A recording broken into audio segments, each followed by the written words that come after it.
Hello, this is Zachjackdad again for CardRunners.com. I'm back with part 2 of my video, shipping the big 440. I didn't do a title slide or whatever because I want to get right into the hands. Just checking the timing and how many hands I did on the first one. I'm going to have to go a little bit faster, which should be fine. So this hand here is ace 8 in the small blind.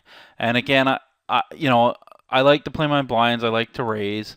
This hand's a pretty simple standard hand, but one thing I think I mentioned in the first video is if you ever want to improve, you see most of the interesting hands I played in the blinds. And the blinds, the interesting thing about Texas Hold'em poker is that there's forced blind play, and where most people make their most mistakes is in the blinds. So I always tell people if you want to improve, look at your blind hands because those are usually the ones that you're either losing too much or not winning enough or whatever because you're forced to play and you're not usually playing your big hands, you're playing other hands. So here I flop second pair, good kicker.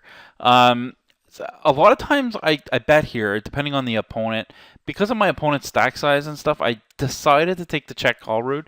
Again, if you bet and get raised, it's a very confusing spot because you might have the best hand. He might only have a 3, or he might have pocket 7s, or he might have all kinds of things, and he just figures you're c-betting air and he's got position. So I often here don't want to bet because I don't want to get blown off my hand. So I check the flop, and he checks as well. And then the turn is a 2, so it's a pretty safe card. A lot of people don't call raises with 2s in their hand. So on the turn, I choose to bet here because I feel like I have the best hand. He didn't bet the flop, and if I get raised here, there's one less street basically for him to get value from. So he calls my turn bet, which is a little interesting because there's not a lot he can have here. Hands like 9, 10, 10 Jack get there. Hands like Jack. Sorry, I said 9, 10, 10 Jack. Hands like any hand with a queen in it. A hand like Jack 8 gets there. He might have like 9, 8, 10, 8. Don't know if he calls a river bet with those. He might. He might also bet with those if I check to him. So really, I'm so much better off checking here than betting and then having to fold to a raise. If I check here, he might bet stuff that I beat, and he's gonna bet. He should bet his air, or he might bet his air. But I checked him, and he checks, and then he shows a very odd hand. He has King 10, which is super odd to me because I don't know why you would play King 10 in that spot exactly. And if you were to play it, I don't know why you wouldn't play it more aggressively, unless you think your King High is going to be good. When I bet the turn, I only bet one street, but on the turn, if you're calling with King High on that turn, you may as well bet the river because I'm not going to call with worse than King High, but you might get better to fold.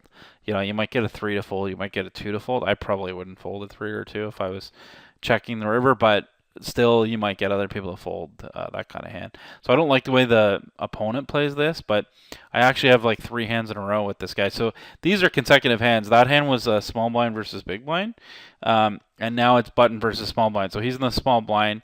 It's going to fold to me. I'm going to min raise, and he jams 20, almost 24 big blinds.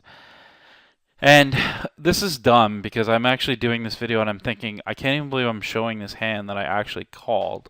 But I actually do call here. And, without getting into too much, I really just felt like he's 3-bet was 10% on 78 hands. And I really felt like he thought I was just raising the blinds and he would do it with any ace. And if you take ace 10, you match it up against any ace, it has a lot of aces crushed. So if he has ace 9 or ace 8 here, I look like a total hero. But still 24 big blinds, it's not enough it's too much to risk. It's half my stack almost, and it's wrong. I should not make this call. I do make the call, and I miss. I whiffed the board, and he has a small pocket pair. It's a super bad shove on his part because he's not picking up enough in his stack. If you look at what the flop, if you look at what the pre-flop action was, there's basically 3.5 big blinds in the pot, and he's shoving 24 in to win 3.5 big blinds, which just does not make any sense.